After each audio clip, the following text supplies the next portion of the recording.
your fingers in front of people's eyes. And what we saw is that with single incident trauma, single events, that EMDR was astoundingly effective. And that really got me intrigued. Like, uh, usually in our field, we do either give people pills or we talk. And that EMDR opened up the window that there may be other things we can do in our field. And so that led to studying neuro. The window that there may be other things we can else could help people to deal with things. And uh, what became very clear is that most trauma occurs in the context of intimate relationships, in the context of family, in the context of your caretaking systems. And I've been particularly interested in the overlap between trauma and disrupted attachment. I'm a great fan of John Bowlby, who I knew when he was still alive, and attachment researchers, because it's really that insecurity of your attachment and not knowing who you can count on that becomes a very important part of life. And so I lucked out. I was at Harvard when we got the first neuroimaging machine. So I did the first neuroimaging studies on PTSD or a team of people. And then I got very interested in uh, how talking alone doesn't seem to help all and completely. It's important for people to be able to talk about what happened, to know what happened, to own what happened, but somehow understanding what happens doesn't make the trauma go away.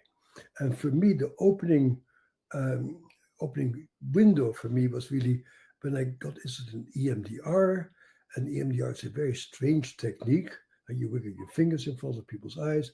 And what we saw is that with single incident trauma, single events, that EMDR was astoundingly effective. And that really got me intrigued. Like, uh, usually in our field, we do either give people pills or we talk. And that EMDR opened up the window that there may be other things we can do. Um, and so that led to studying neurofeedback. I've been studying theater for trauma. I've been studying psychedelics, particularly in recent years. That there are many ways in which you can open up your mind to new realities. And so that's been really my work has been to see how our social context, our relationship to ourselves, our relationship to our body needs to be changed if we want to overcome trauma. Right. Thank you for this presentation. And I think now we can definitely get straight into it. This really leads the way to our first chapter and our first topic, which is how can you make us understand how trauma is expressed in your muscles, in your organs, in your cellular memory, and rewiring your sense of safety? Well, that's a very complex question. Um, so the way we experience fear, terror, is in our bodies. Huh? We get when we get upset, we feel it in our chest, in our abdomen, and we experience upsetting things in the theater of our bodies. And I have spent a lot of time working with people like Peter Levine and Pat Ogden and other body workers to really understand how you can deal with the body. And so what happens is that something terrible happens, and uh, when it's over, you think it's over, but your body continues to respond to things as if that old stuff is still there. So while your mind has moved on, your body loses its sense of time and continues to be triggered to reinstate some of the same issues that happened to you at the time that you were overwhelmed by a terrible experience. And so you feel it in your body, and in order to heal, you also need to befriend your body and not be afraid of your body and your sensations. So a very important part of what keeps trauma going is you keep feeling uptight, you keep feeling scared, you feel feelings in your body that are very uncomfortable, and then you try to make it go away by drinking alcohol, most popular thing in the world, or you take drugs, or you start running marathons and you work all the time to keep that body under control. And these are all stopgap measures, but at the end, uh, you need to really learn to feel this creature who you are. And a very important part of trauma is that you become afraid of yourself. You become afraid of your own reactions and your own sensations. And so, good therapy really helps people to just feel their bodies and see how they can befriend their sensations and how they don't have to be afraid of what happens inside. Right, because I guess it's related to the sense of not being able to have a sense of safety with myself. Yes, safety is part of it, but also agency. And not being feeling that I can really make a difference. I cannot stand up for myself. I cannot protect myself. I cannot um, assert myself. I cannot stand up for myself. It's and so safety is important, but people, some of my colleagues really talk a lot about safety, and safety is important. But people also want to be engaged. They want to be um, doing things. They want to have relationships. They want to do exciting things also. And so when you're traumatized, you're afraid to do and you're afraid to engage in a way. Hmm. Hmm. And what can be the signs of that in my body? Science is that you feel it, you feel uptight, you feel anxious in your chest, you feel anxious in your abdomen, your muscles tighten up, you lose your voice changes, your Hmm. breathing speeds up, and so your whole organism automatically starts acting as if you're in danger. Huh? And since you talked about the brain yesterday, I like to talk about it's very much like dogs. Huh? Many of us have dogs during a thunderstorm. Huh? The dog becomes very frightened by the lightning and the sound, the thunder, and they dive under the bed. And we have a part of our brain that does the same thing, and it's our animal brain that takes over. And in order to get better, we need to befriend our animal brains and really take care of the dog that's inside of us. Hmm. Hmm. I think what a lot of people might be asking themselves is how can I differentiate between a sign in my body that comes from trauma and something that doesn't come from trauma, like I just got back pain because I have a bad posture, or I just have some other thing in my body going in the wrong direction. Well, that's yeah. How do you answer that? Um, it's very much that you have a reaction that the people around you don't have. That you're in this situation and you feel yourself getting uptight or you feel yourself becoming really angry about stuff that other Hmm. people seem to not be bothered by. So, oh, there's Hmm. something about me and my threat detection system that really is off. But that's not usually how it starts. It usually starts with people getting into trouble with other people and they're saying, it is your fault. You Hmm. made me angry. You made me upset. You made me frightened. And to some degree, other people can be very difficult and unpleasant to deal with. But our job is to stay in charge of ourselves and not Hmm. let other people take over our physiology. So Hmm. we have this mirror neuron system. And so when we're with other people, to some degree, we pick up each other's feelings and experiences automatically. And when you're traumatized, other people's feelings take you over and you get very angry or very scared. And so you feel it inside of you. And you think, oh, that the fault is out there. And Shakespeare has already said, the fault, be a friend, is not in the stars, but it's inside of ourselves. And so Hmm. it's Hmm. all reactions that need to be managed by ourselves. Yeah. Right. Could you give us maybe an example from your clinical practice where really the body revealed what the mind had buried? Let me see.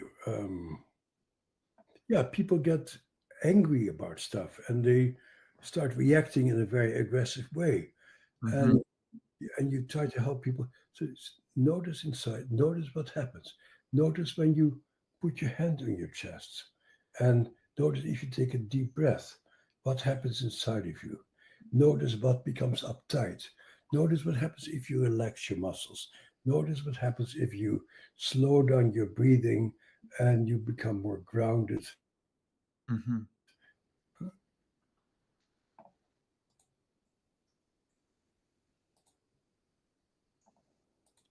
I think you have you had a little bit of a connection freeze here, but um, so I guess a question that might lead from that is that, you know, if I heal, will those symptoms in my body disappear as well? That's what healing is about. And that's when you get healed, you don't react the way that you have. And you feel spontaneous. You feel ready to engage. Uh, you get excited about things. You get uh, pulled to engage in new things. And what happens when you get traumatized? You get so afraid about your reactions that you become more and more constricted and more protective and more defensive, and so you become rigid and um, overly careful, and you lose your curiosity, and you tend to lose your enthusiasm to discover new things, and you lose your curiosity because your main preoccupation becomes how can I somehow manage this creature who I am, or I can manage the people around me. So you try to really control things very much. Yeah. Right, right, and I think it goes well to the second part of the themes that I wanted to explore with you. Is a lot of people get a lot of guilt and shame for not being able to control their reactions. Yeah. That's been a common testimony when we built the several masterclass on trauma and with Yeah. Mentor Show. And so, can you explain to us, like, why is it so hard to think your way out of trauma? Well, I bet you talked about it yesterday, is that the imprint of trauma is really in the back of your brain, huh, in the that animal brain, that limbic system, and below. So you have these automatic reactions, and your frontal lobe, where you live, where your consciousness lives, thinks, "I shouldn't react this way. This is really stupid. Why do you get so angry? Why do I get so? What's wrong with me?" Everybody else seems to be able to do it, but what's wrong with me that I cannot relax and cannot feel safe with people? And so there's a very deep shame sense of there's something wrong with me, and that's particularly true with early childhood trauma, because when you're growing up, you your brain and your mind is more or less a product of the accumulation of your experiences.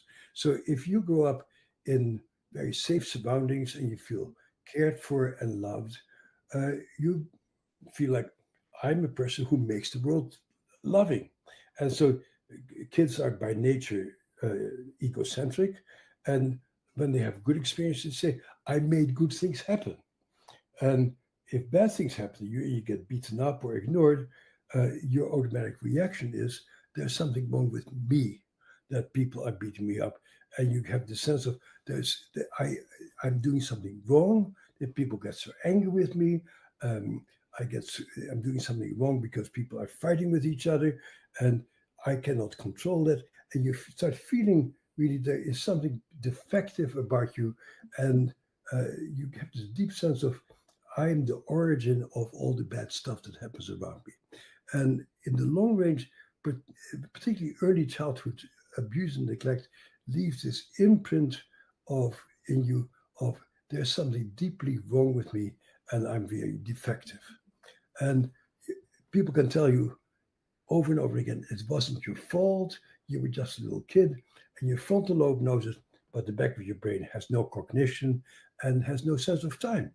And so that feeling of defectiveness stays with you for a long time. Uh-huh.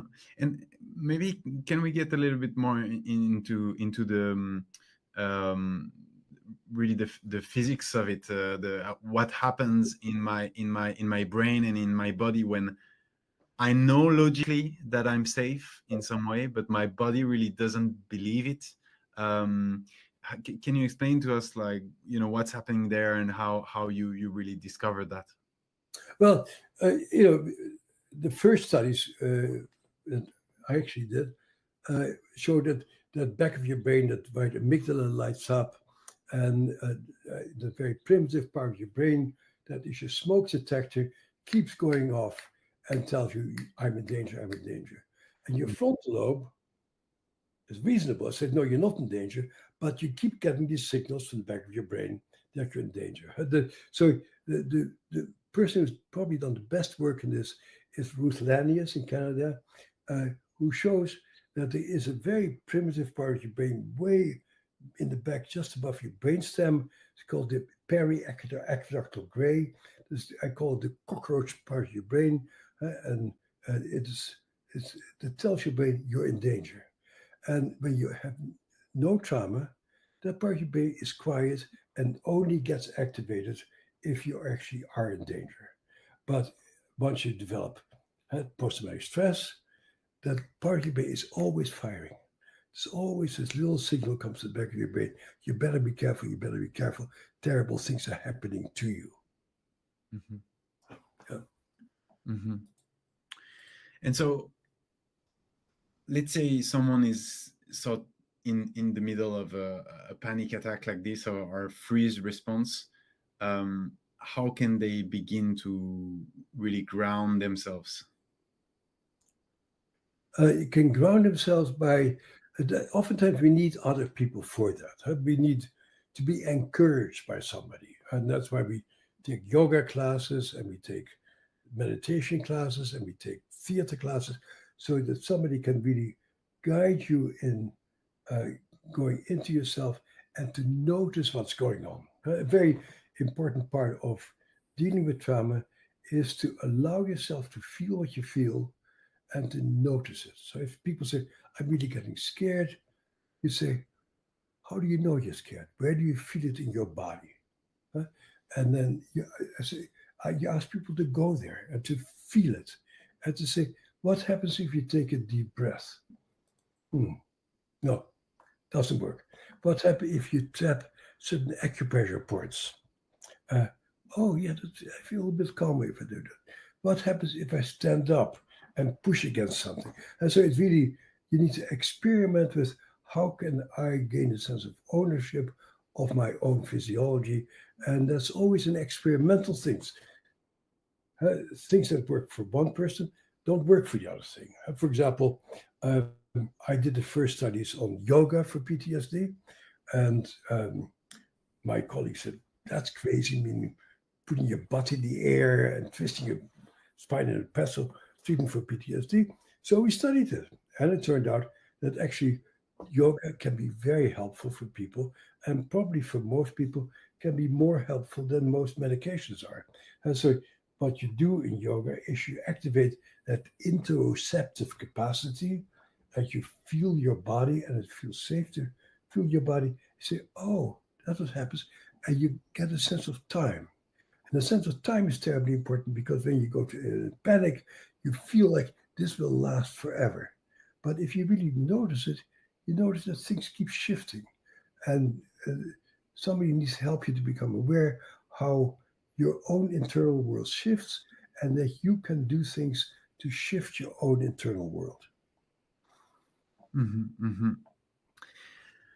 Yeah, let's continue on this path with really understanding what healing actually feels like.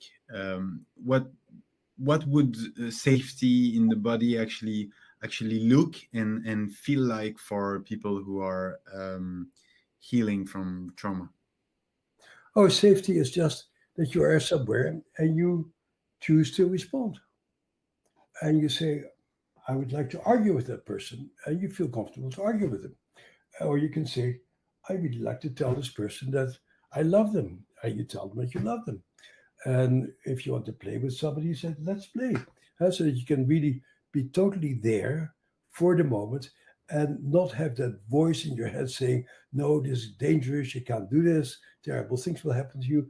And you can really be fully alive in the moment. That's really what healing is all about. Mm-hmm, mm-hmm.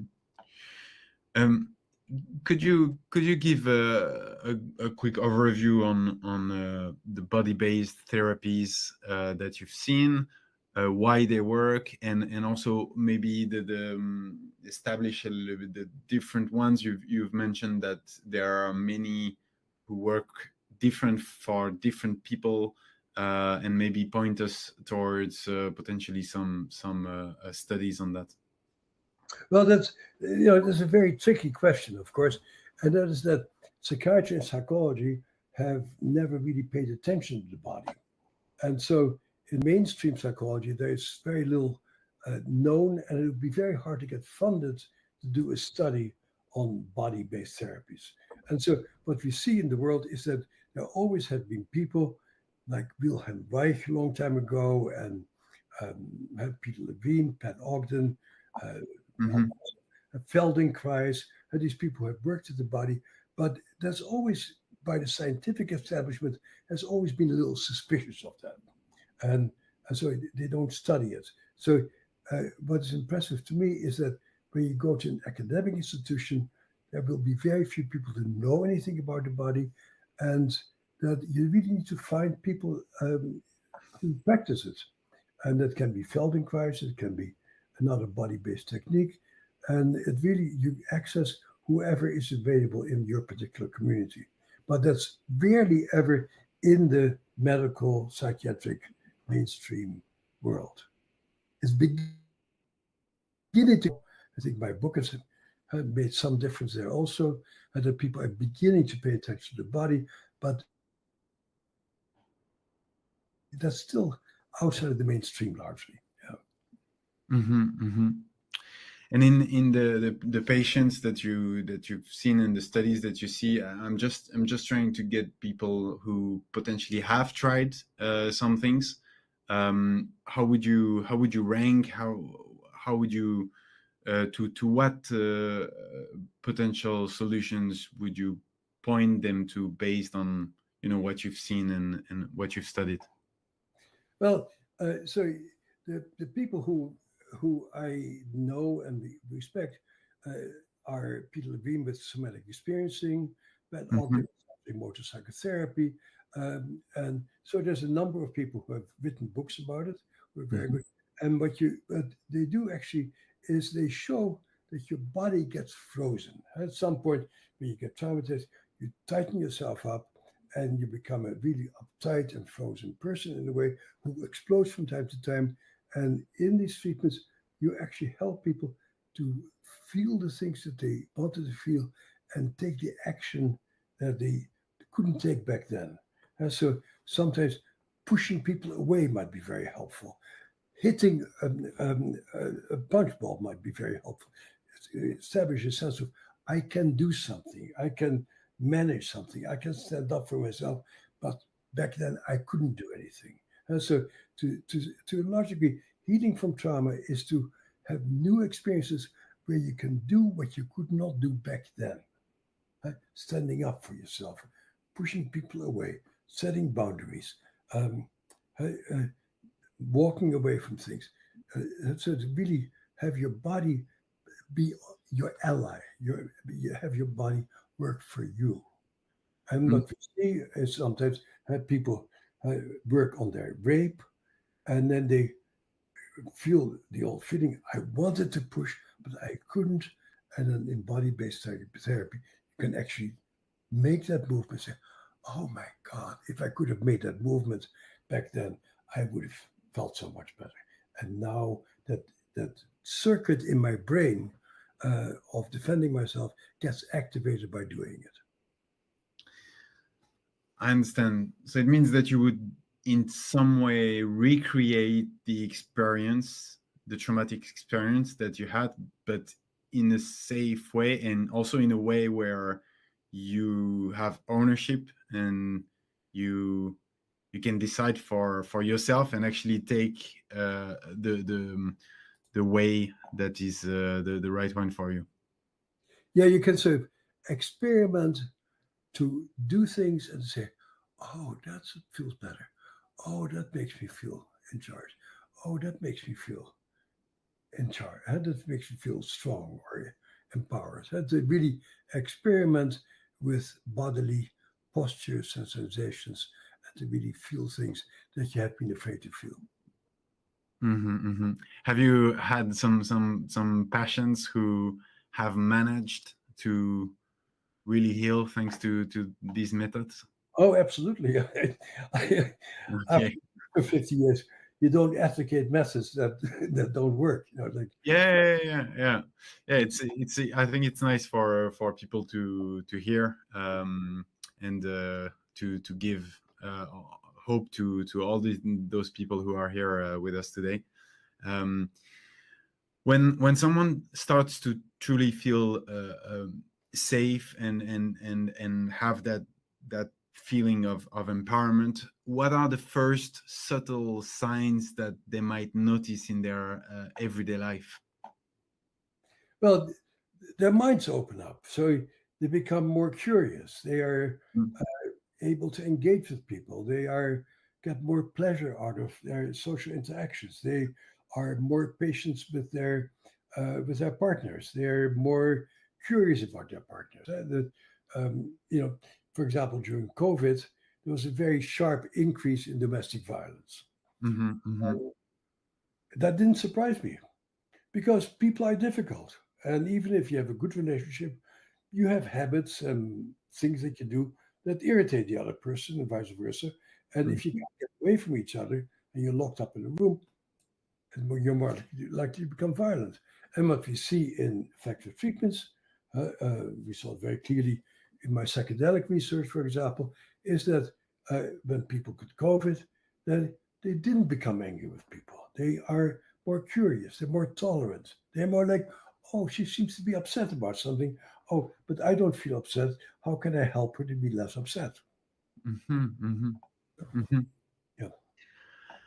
How can we tell the difference between a temporary relief and really lasting change? I feel like Only sometimes. time will tell. But Yes. basically, what you see is that once people have an experience that is really different, it tends to stick. Right? If you have Okay. never stood up for yourself and you learn you do karate, at certain point you say, "I know how to do it. I know how to protect myself." If you have been afraid of heights and now the fear is gone away, you can stand at the precipice. You go, "Oh, it's an interesting landscape," and I don't feel I'm going to die. That's how you know. Right. Right. Hmm. So to create an experience that is different than that where you're really empowered. Right. But so the pieces you need to have an experience, but somebody needs to give you the courage and the support to go to these experiences that by nature are maybe a little bit scary Hmm. and upsetting. So we need to have other people usually to help us to go there and to try it out because that person is there to make us feel safe. And so the interpersonal connection in therapy is terribly important, and to feel safe with the person who is working with you on opening things up inside of you. Right. Right. Yeah. I think that's very well put, and I think then people can really make it a habit. I think actually someone from the chat early on said like um, I'm learning to build new habits as if they were a second nature, as if to build myself a second nature. And I think that's very well put because when what I see and what we've seen with the different masterclasses on healing that we've built is that people who really succeed were building a second nature, new habits, new ways of acting that they can get accustomed to and that can almost work by themselves at some point because they've done it so many times. I think it's interesting that word habit is just coming into our vocabulary in the past year or so. Hmm. Uh, we're working on a new book called "Come to Your Senses," in which the issue of habit is very central, and that in some ways being traumatized is a habit of fear and a habit of protectiveness, and so indeed you need to create new habits. And there's very good research done by Siegel and Farb and Zacchaeus, who show that the way you can change get new habits is by uh, focusing on the sensory input in your body. So that the way you change your habits is by having new sensations and new sensory input. So the intellectual thing doesn't do it, but you need to have the sensory experiences to change that core orientation of your mind. Hmm. Hmm. I think a risk of that, for when I put myself in people's shoes, is that, you mentioned many people use coping mechanisms, for example, alcohol, but also you mentioned exercise or work or even maybe meditation to really escape Yeah. discomfort. So how can we distinguish when I'm doing that for genuine healing and actually avoiding disguised, avoiding discomfort? Well, I think the way it goes is at some point you say to yourself, it isn't working. Hmm. Or I have another relationship that didn't work out. And of course, it's all her fault in the first place. But slowly you start thinking about what is it about me that killed this relationship? Why do my kids not talk to me? Why do my old friends they turned against me? It is something that I'm doing that gets in the way of people feeling safe with me, feeling good about being with me. And so it's, people go and get help because there's bad stuff happening. The things aren't working, Hmm. Hmm. and they may fall down when they're drunk, or they may not show up for work, or they may actually hit other people or hurt other people. And at some point, you go like, I can't go on this way. But going to therapy is almost always like a desperate move. I cannot continue to live my life this way. Hmm. Hmm. Hmm. So, for someone who has never tried the body-based therapies, what would be a simple first step that they can take at home to reconnect with their body really safely on their own? I think yoga is a very good way of doing it. So it's like all over the world, people have yoga classes, and going to a yoga class, not a fast yoga class where you mainly focus on having your butt muscles tightened up, but really slow yoga to really feel your experience, to feel your body, and to Mhm. explore that creature who you are. But I'm also curious about how dancing might be able to do it. And Mhm. people have not really studied that. But a study that we're trying to do in Brazil right now is to study capoeira for Mhm. essential traumatic stress. And so there may be many different ways of approaching that. Yeah. Mhm. Mhm. How did your studies on yoga come out? What were the results? But the results were really quite dramatically good. Okay, And no, it's interesting. We did a study. You always have to have a comparison group. And right. so we compared people who got an education about eating well and taking good care of yourself. And we had a yoga class, and we compared the two groups. And the person who ran our education group was a very funny woman. And people always left her group laughing and have their hands around each other. And I said to her, hey, come on, stop laughing with your patients because that gives yoga a very little chance because yoga teachers never laugh at their patients. Uh, so Mhm. she calmed herself down. She tried not to make people laugh, but she couldn't help herself. And then we looked at the outcome, and that's that the group that got to be friendly with each other and have a good time together did very well for a little while, and then they went back into their traumatic experiences Okay. because their Okay. body hadn't changed. And the more boring yoga teachers had they changed a little bit, a little bit, a little bit, and at the end of 12 weeks, people were much better. And then we continued with a small group for 6 months, and you saw slowly people becoming calmer and more oriented and more aware of themselves and feeling more pleasure and feeling more engaged with their lives. Wow, that's just really impressive. Quite fascinating study to get into. All right, so I think we've already got through the first part of the theory, and I'd like to know, people, how did you like it? What did you get from it? Can you share with us in the chat? I know I learned a lot, so let us know how you found it. And now, for a few minutes, I'm going to go through a few questions that we got from yesterday on Mentor Show, and on the masterclass, the Heal masterclass. All right. So, first question was, I think, very relevant question for a lot of people. It was from Tanya. I've read a lot of books on trauma. I've watched a lot of videos online, but I'm still stuck. Why would this masterclass actually help me move forward when nothing else has? All right, so I can see the chat is now really firing up about the first part with Bessel. So I'm going to read a few. Deborah, who says enlightening.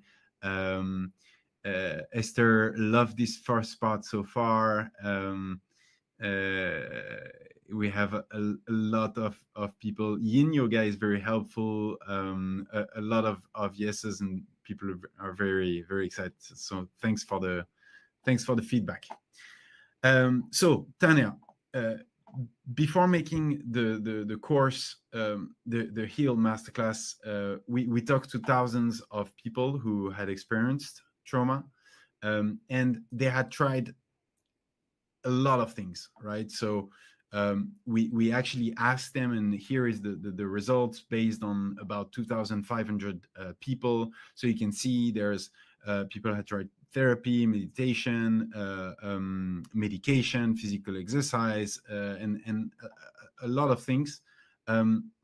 But some of them were disappointed with these solutions, and I think it's for a very simple reason. And as we discussed extensively right now with Bessel, it's because your trauma is living inside of you, and you have to build a second nature. And it's really only practice and creating new habits in your daily life that is gonna bring you to the path of healing. And so we asked people, these 2,500 people, what do they need, what do they want from the masterclass. And people were really, the grand majority of people said we need practical exercises. We need practical exercise because we need to create these new habits and create these changes in our bodies. So that's why we decided to build a really practical guide towards healing. And this is why all these people, we have a lot of feedback, a lot of testimonies. We have thousands of people who really were very satisfied with the course so far. About 2,700 people who gave a grade of 4.8 out of 5. So people were very, very satisfied of Gabor's Heal Masterclass, and we gathered a few of testimonies here. I'm not gonna read all of them, but for example, I can't stop crying with such deep relief while watching this masterclass. David, who said, please extend my gratitude with all the team that makes this masterpiece possible. It changed my life. I'm quite sure it will do the same to many people around the world. Thanks, David, for this incredible testimony. And for example, Matthew Conat, thank you, Dr. Gabor, for creating this masterclass, sharing your wisdom. This has opened my eyes, seeing myself in a new way. I got present to how much blinded I was, and I'm now more confident to share and pass on the wisdom to others.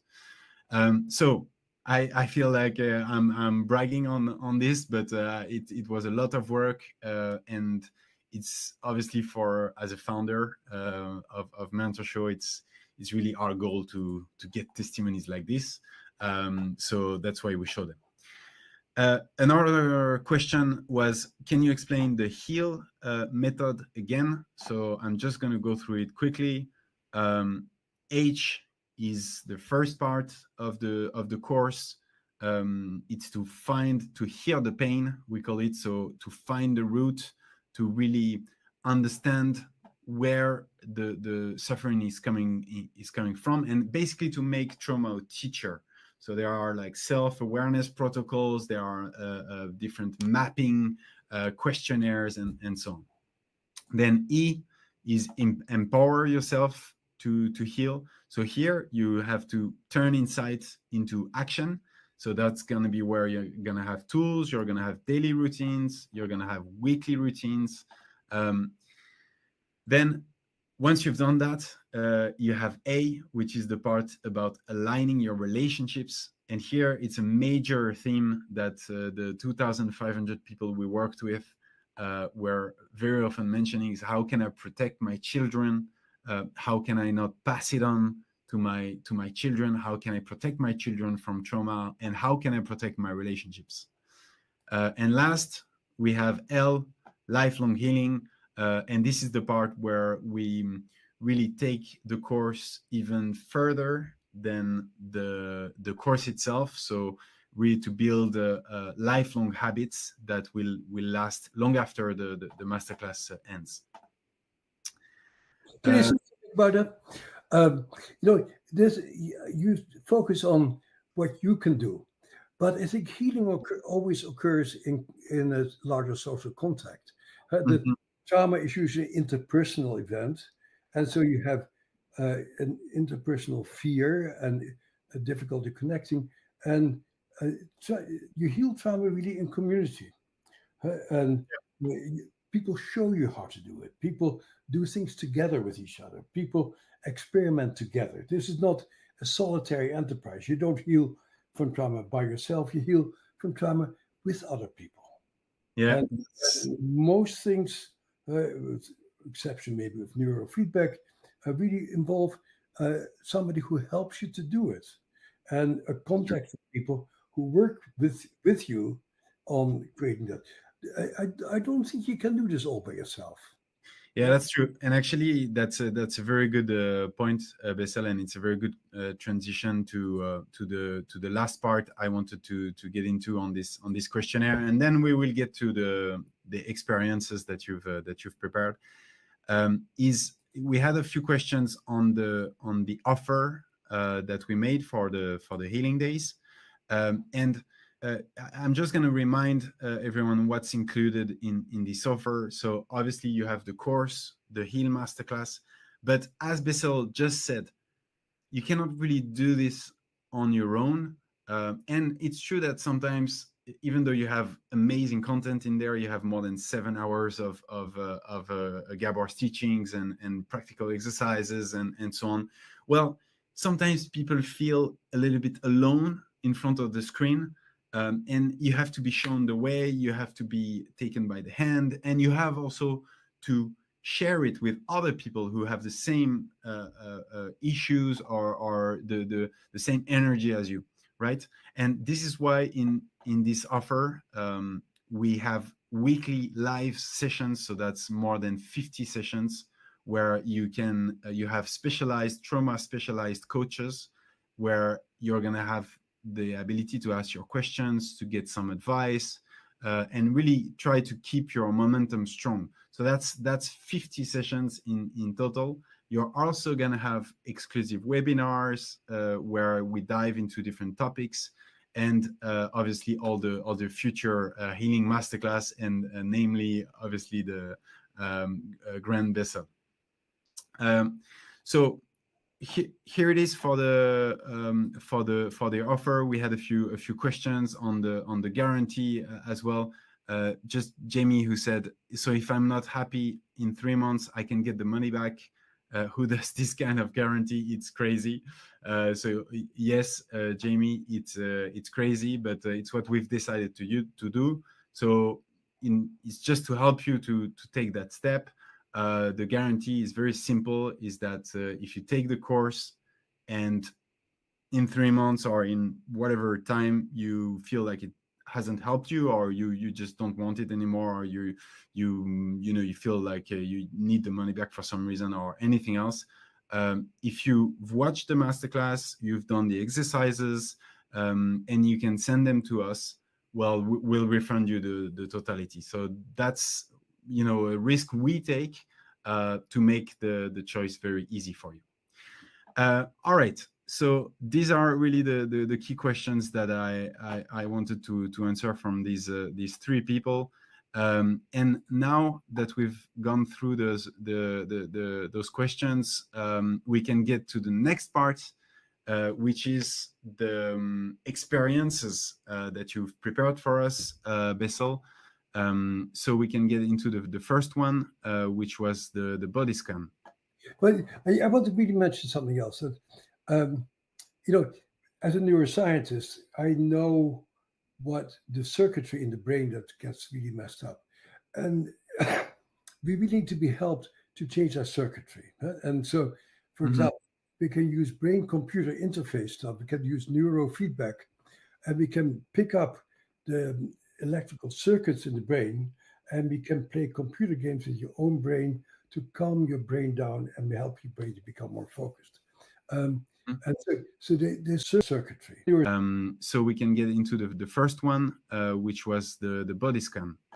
But I want to really mention something else. That, um, you know, as a neuroscientist, I know what the circuitry in the brain that gets really messed up, and we really need to be helped to change our circuitry. Huh? And so, for Mhm. example, we can use brain-computer interface stuff. We can use neurofeedback, and we can pick up the electrical circuits in the brain, and we can play computer games with your own brain to calm your brain down and help your brain to become more focused.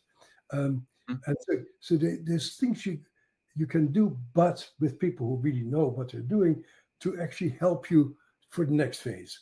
And I think doing body exercise by yourself is helpful, but it doesn't really make the profound changes that we see with, let's say, neurofeedback, with psychedelics, with EMDR, with our theater work, because you need to have experiences with other people who really help you to reorganize your brain circuitry. And you cannot do that by yourself. And so I can tell you, oh, you can pay attention to this, which is a nice piece, but you need to go much further than that. And that you cannot do that on the cheap. You need to really dedicate yourself to experience these methods. Huh? And so my book, which has sold over 6 million copies around the world by now, has a lot of chapters on different techniques of what you can do. Huh? I have a chapter on what talking can do and what talking cannot do. I have a chapter on EMDR, what EMDR can do and EMDR cannot do. I have a chapter on neurofeedback, what you can do with brain-computer interfaces, how your brain can become rewired by doing. Chapter on yoga, how yoga exercises. I have a chapter on not on psychedelics in the next book, but there are certain things you can do collectively with other people with experts to really rebalance your brain. And you cannot do Feldenkrais by yourself. You cannot do these body techniques by yourself. But it's good to go to a yoga class and sink into yourself. But there's a communal enterprise. And I'm concerned about people relying on screens to virtually have an experience. Actually, we need to throw our screens away and do things with other people and experience things with other people, with our bodies, actually. Yeah. Right, right. And so for the people who came here today Right. and are now with us, how can maybe we can give them a sense of how the body scan works and really try to live this experience all together? We could, but you know, I would rather talk about the amazing things you can do with psychedelics. Which is not only by yourself. It can be an experience that you can open up your mind to unknown things. And my main research in the past 10 years has been on psychedelics, and we come up with results we have never seen before, actually. So, yes, you can do the body scan. Yes, you can be in touch with a very good part, but you need to have more than that. Uh, uh, Mm-hmm. Mm-hmm. uh, so let's not pretend like it's so simple, because when you get traumatized, your brain circuitry is really different, and you need to really help people to be able to pay attention in a different way. Neurofeedback is helpful for that. Psychedelics helpful for that. Psychotherapy alone, usually not. Body work alone, usually not either. Huh? Mm-hmm. Mm-hmm. Mm-hmm. Complex. Uh, Trauma healing is a complex exploration of what makes sense to you to get better. Mm-hmm. Mm-hmm. Mm-hmm. Simple. Getting into your body is important. And so I can ask you, just sit in your chair All right. and feel your butt in the chair and notice your spine and see if you want to maybe move a little bit to feel more aligned. And maybe you want to notice if there's any area of tension in your body. And you may notice if you shift your leg or shift your belly, how that may be different. And just sort of notice the way you're sitting, just notice your breath. Just go inside. What we know from neuroscience research is the only way we can really change is by going inside and activate the interoceptive pathways of the brain. And so you pay attention to your internal world and notice what's going on inside of you right now. Just notice your breathing, notice your belly, notice your chest, notice how fast your breathing is.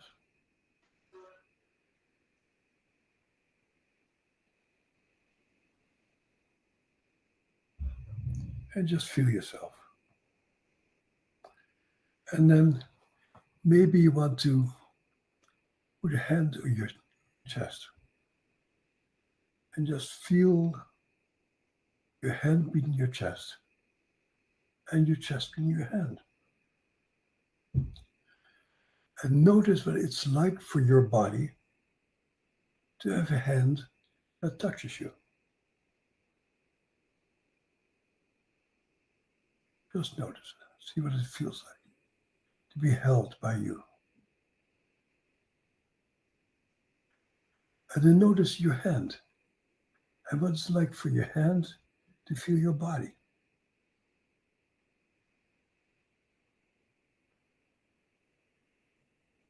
And just see what comes up. And if we were together in the same room, I'd say, why don't you write down what you notice about yourself? Or if you're in therapy together, I'd say, what happens inside of you as you feel your hand against your chest and your body against your hand? So that's really the beginning of meeting this creature who is you. And to notice what's tense and what's not tense. And notice what you can do to relax that creature. And notice what thoughts come up. And notice how noisy your brain is, how active your brain is. And see if you can maybe focus on your out breath. Your out breath activates your parasympathetic nervous system, calms you down. And so as you breathe, focus on your out breath and take about 6 counts to breathe out. 1, 2, 3, 4, 5, 6, and hold it. Take a deep breath and blow it out.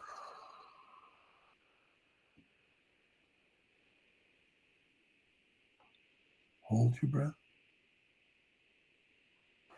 Take a deep breath in and very slowly breathe out.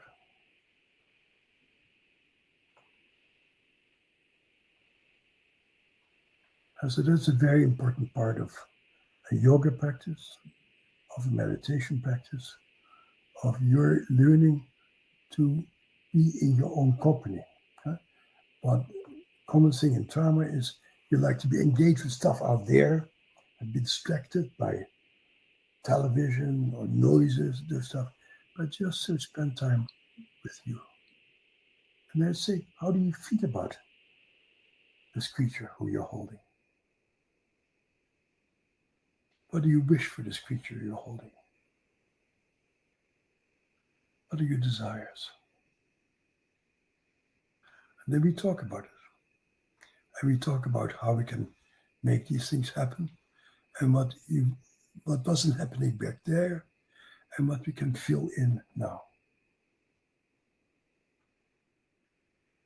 So that's one. You could do this for hours, and sometimes we do. There's sessions with my patients that this is all we do in 1 hour, to just be there with yourself and see what comes up and see what parts come up. Huh? Because one of the things that we have learned about with trauma is how we have multiple selves living inside of ourselves. Part of us may be very controlling and try to push things on people. Part of us may be very destructive. Again, a good example. Today, a patient of mine came to see me and she said, you told me something that made me feel like you really cared for me. And the next thing that happened is that she had a lot of traumatic things coming back from her mind. What happened at this point is that as she started to feel safe with me, another part of her came out and said, be careful, don't trust people too much. They're dangerous. And so another part came out that was aggressive and warning her, don't trust anybody. And what we do, what happened is to say, how did that part of you protect you? Where did you learn that life is not safe? And how has this part been helpful to you? And you thank that part for being so protective of you, even though it messes up your life. And you say, maybe we can step back and see what that part is protecting inside of you and what hurt it is protecting. This is again something you cannot really do by yourself. Someone needs to be there and to help you to go deep inside and to really get to know all these parts about yourself and to really feel yourself very deep. So that's one thing. The other thing that I imagine other people also talk about is this really interesting thing of tapping acupressure points.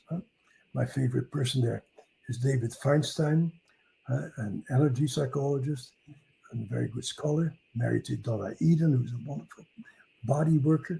And what people discovered, all Chinese medicine, is that there's certain acupressure points that you can tap to calm that system down, to get your mind in that window of tolerance where it's not too excited or not too shut down.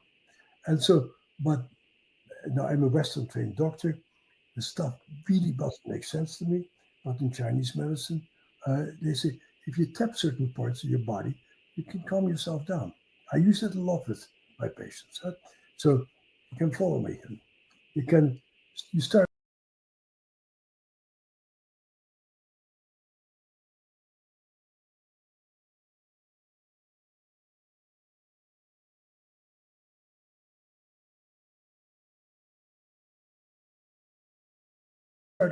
tapping over here.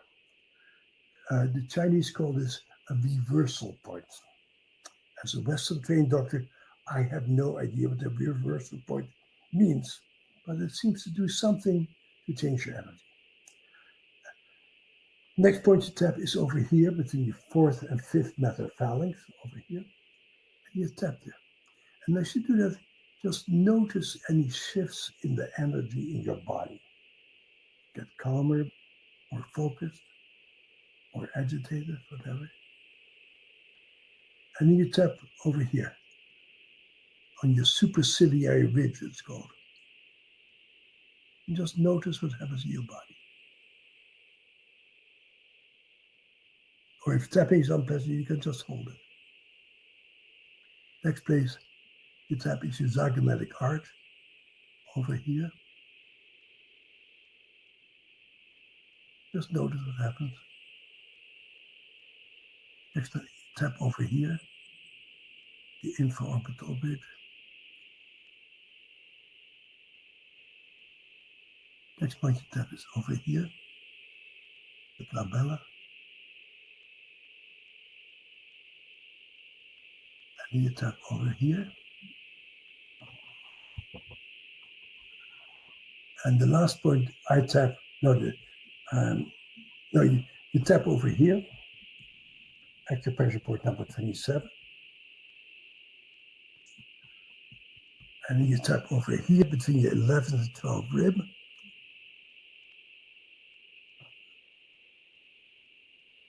And then you hold yourself here.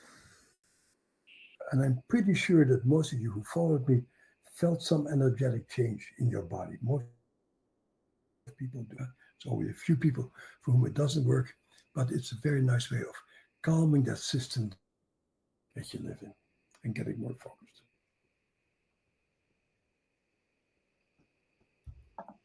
Wow, thank you for these two exercises. It's incredible because it sounds quite simple. You can do it anywhere. You just need yourself basically, and a room that's a little bit quiet. And I thought it was very effective. I can see Mika. Holy crap! That was such a somatic change. Loved it immediately. Super calm. I felt all kinds of things. That felt great. So it's incredible to discover that because it's like having a tool that you can bring anywhere at any time. You just need yourself. Right. And I guess that's why it's so effective. Yeah, they're nice little pieces as a part of a larger practice. So there's not the end in of itself. And if you really want to do the real trauma work, I would say you need to really explore deeper ways of going inside. And these days, uh, deep meditation experiences are important. Um, uh, Psychedelics, I don't know how far people are. It's legal in Australia now. In the US, we mainly use ketamine. The study I did was an MDMA. People do ayahuasca, but they can be very heart opening if done in the right conditions. Everything is always the set and setting is critical. And so uh, you don't just do things, it needs to be done at the right place with the right person. And you need to take your time. And there's no quick answers. If you do have a psychedelic experience, you prepare yourself for it, you go through it, and you debrief yourself, and it really becomes a very serious experience that will help you to really open up major things about yourself. In the right, the study I did was an MDMA.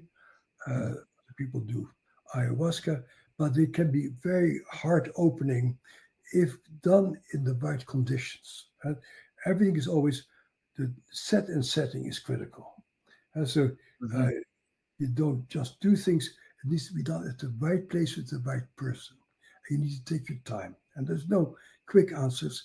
If you do have a psychedelic experience, you prepare yourself for it, you go through it, and you debrief yourself, and it really becomes a very serious experience that will help you to really open up major things about yourself. And what we saw in our psychedelic research is a dramatic change in self-compassion. And you and I started off talking about how trauma often lead to a lot of shame and self-hatred and not being able to stand the way you feel. And on psychedelics, we see a very profound shift in people meeting their trauma and going like, I was so little, or I was so helpless, or I feel so bad that this happened to me. And then the next thing that often happens, very surprising, after people get compassion for themselves, they also get compassion for their perpetrator. And they say, my father was this violent man who always put me down. And now he never got to enjoy this beautiful baby that I was. I was a lovely child. And instead of loving this child, he beat me up. And he didn't never get to experience the joy of what it's like to have a beautiful child like I was. So people's consciousness vastly expands to not only include himself, but the people around him also. And what were the results of these studies on psychedelics? I assume when you talk about psychedelics, which psychedelic are you referring to, and We also used what MDMA. results? And so we did a very, very large $63 million study on Okay, MDMA. And how many MDMA, people involved? hmm, How many subjects involved? over 200 people. Okay. Yeah. And people got either placebo or they got psychedelic experience, got a lot of psychotherapy. And I thought that psychotherapy alone would probably be at least as powerful as the psychedelics. And it turned out not to be the case. That psychotherapy alone was somewhat helpful, but adding psychedelics to it made a profound difference. Mm-hmm, mm-hmm, And that's why you focus on methods to calm yourself down. Yep, it's not bad, gets you some of the way, but you need to go deeper, and you go deeper with other people who really help you to go into your trauma and develop that deep compassion for yourself. mm-hmm, mm-hmm. Interesting. Um, okay, now Bessel, we're gonna go into the Q&A part. If it's okay for you. Um, we're over an hour now, so I think it's time to try to answer a few questions from the audience. So first question is from Richard, who says, I suffer from extreme touch deprivation. My parents told me I was neglected very much as an infant. Is this trauma? And if so, how does it impact my CPTSD therapy, both body and mind? I think, it's strictly speaking not trauma, but boy, not having been touched, not having been seen, not having been known is a very profound experience that oftentimes is the other side of trauma. That uh, trauma, most trauma that I see is interfamilial trauma. People haven't been hurt